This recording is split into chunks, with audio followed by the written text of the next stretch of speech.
تو بھائی کوئی بھی بات اگر اس طرح کی ہو، کسی بھی طرح کی ہو، کسی کی غلطیاں ہوں، کسی سے کوئی گناہ ہو گیا ہو، تو سب سے پہلا کام یہ ہے کہ اس پر پردہ ڈال دو، آنکھ موند کر ادھر کو چل دو، پتہ نہیں ہمیں تو پتہ میں نہیں کیا ہو۔ ایک واقعہ سناؤں آپ کو، بڑی عجیب بات واقعتاً، کیسے کیسے لوگ ہوتے ہیں۔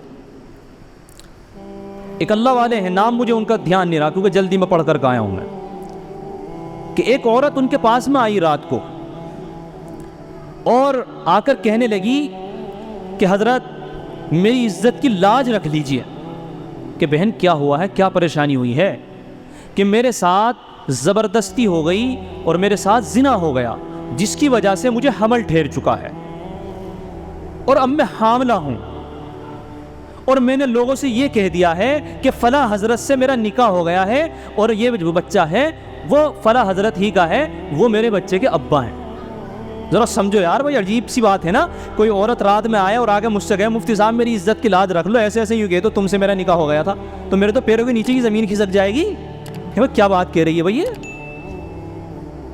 لیکن جو اللہ والے لوگ ہوتے ہیں، جنہوں کے دلوں میں اللہ کا خوف ہوتا ہے، کیونکہ ان کے سامنے ایک حدیث تھی، حدیث یہ ہے کہ اگر کسی انسان کے سامنے کسی کے عیب ظاہر ہوئے اور اس نے اس کی عزت کی خاطر اس پر پردہ ڈال دیا، تو جناب محمد رسول اللہ صلی اللہ علیہ وسلم نے بیان فرمایا کہ اس کو اتنا اجر ملے گا کہ جیسے اگر کوئی ظالم انسان قبر کھود کر، گڑھا کھود کر کے اور بچی کو زندہ اس میں دفن کر رہا ہو کہ اس کو جینے کا کوئی حق نہیں ہے، اور وہاں پر کوئی شخص جائے اور کہے کہ تو اس کو نہ گور، میں اس کو پالوں گا، تو اس بچی کو دفن نہ کر، میں اس بچی کو پالوں گا، میں اس کی کفالت کروں گا، اور وہ اس بچی کو اپنے پاس لے لے اور اس کا کفیل بن جائے اور اس کی پرورش کرے، تو جتنا بڑا اجر اور ثواب اللہ کے یہاں اس انسان کو ملتا ہے، اتنا ہی اجر و ثواب اگر کوئی عزت کی، کسی کی عزت کی بات آ جائے اور اس کی عزت کی خاطر بات کو اپنے اوپر لے کر کے اور اس کی عزت کی حفاظت کر لے، تو اللہ تعالیٰ اس عزت کی حفاظت کرنے والے کو اتنا بڑا اجر و ثواب دیتا ہے۔ یہ حدیث ہے اللہ کے نبی سے۔ تو ان اللہ والوں کے سامنے یہ حدیث تھی، تو کہا کہ ٹھیک ہے آپ پریشان نہ ہو، عزت دار کی گھر کی کوئی لڑکی ہوگی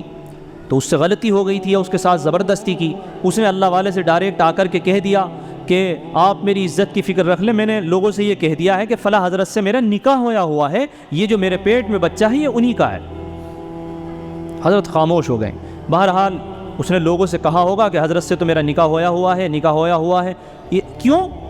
عزت کی فکر کرنے کے لیے تو یار کوئی اس کو الٹا نہ کہے، آنے والے بچے کو کوئی حرامی نہ کہے، کوئی بات نہیں میں اپنے اوپر یہ بات لے لوں گا، تھوڑا سا جھوٹ ہے لیکن کسی کی عزت میں اضافہ ہو رہا ہے تو ایسے جھوٹ بولنے میں کوئی گناہ کی بات نہیں۔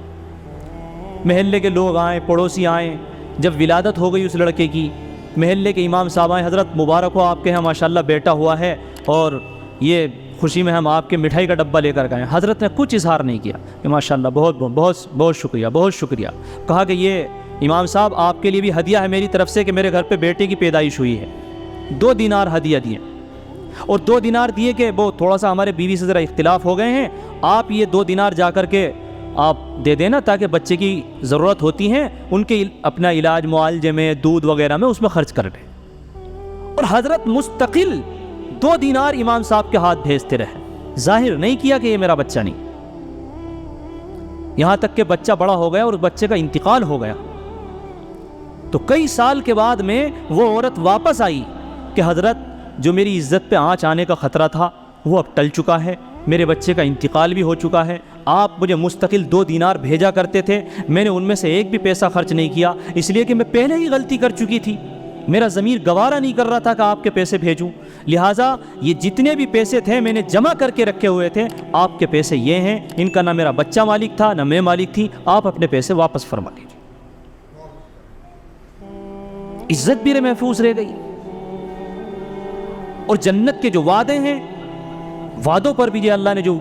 بیان فرمایا ہے، اور حضرت کو جو ہے جنت کا وعدہ جو ملا ہوا تھا اس کا پروانہ بھی مل گیا۔ تو یوں لوگوں کی عزت کی حفاظت کیا کرتے ہیں، یہ نہیں کہ اگر کسی کے بارے میں کوئی بات ہو گئی تو اس کو دن ادھر ادھر لو اور یہ لے اور وہ لے اور فلا لے ڈمکا لے، خوب شیئر کرو اور عزتیں اچھالو۔ عزتوں کی حفاظت کرنا سیکھیے بھائی،